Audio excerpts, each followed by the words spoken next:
Hey everybody, happy Wednesday. This coming Sunday, December 3rd, is the first Sunday of Advent this year. And Advent is a time for us to renew our hope in the coming of Christ. The birth of Christ promised so much for human beings, and we're still waiting for the fulfillment of that promise, but we have hope in what has happened with God. We have hope in what God is doing today in our own lives, and we have hope in what God promises for the future. So as we approach Advent, I want to take a few minutes to think about the difference between hope and optimism. And there's a lot of people who have done a lot of thinking about this. You can read books on it.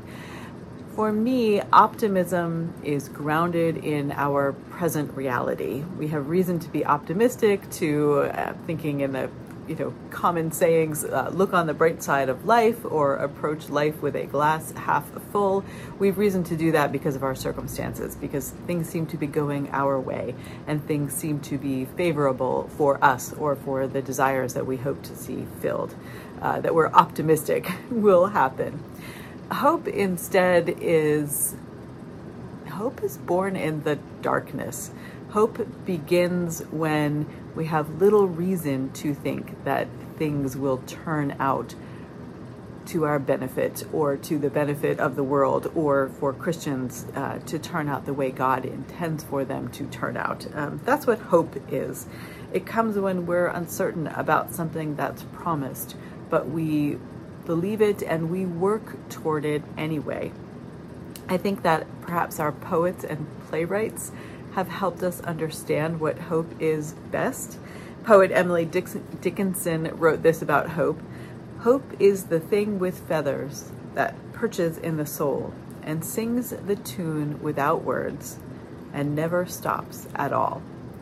And another playwright that I studied a little bit when I was in graduate school the first time, Václav Havel, he was a playwright and political dissident who later became president of Czechoslovakia and then the Czech Republic when it became that. And Havel wrote this about hope. Hope is an orientation of the spirit, an orientation of the heart. It transcends the world that is immediately experienced and is anchored somewhere beyond its horizons. For us who are Christian, the anchor beyond the horizon for our hope is, of course, God, as revealed to us in Jesus Christ. And that anchor is also the promise of God's coming kingdom, that what God intends for the world will fully and finally happen. We don't know when, we don't know exactly how, except that we know it will be God who does it, even as we work toward that today to be signs of what we believe today. In writing to the church in Rome about God's promise for the renewal of all creation, the Apostle Paul wrote this as he encouraged them to have hope. He says, "Now hope that is seen is not hope, for who hopes for what one has already seen? But if we hope for what we do not see, then we wait for it with patience." Hope is what enables us to acknowledge that the world around us is not as it should be, but also to trust that one day with God, it will be, because God is faithful. And all of that thinking brings me to what we are doing this coming Saturday, December 2nd at 4 o'clock. We are holding a blue Christmas service.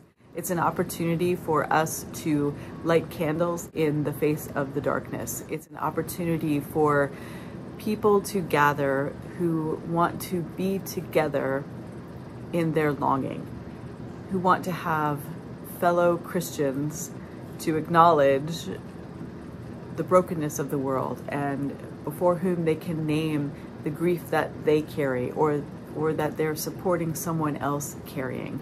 It's an opportunity for us to claim what the world is today, but not to let what the world is today weigh so heavily on us that we can't have hope for a different future, hope for a future, again, that God intends.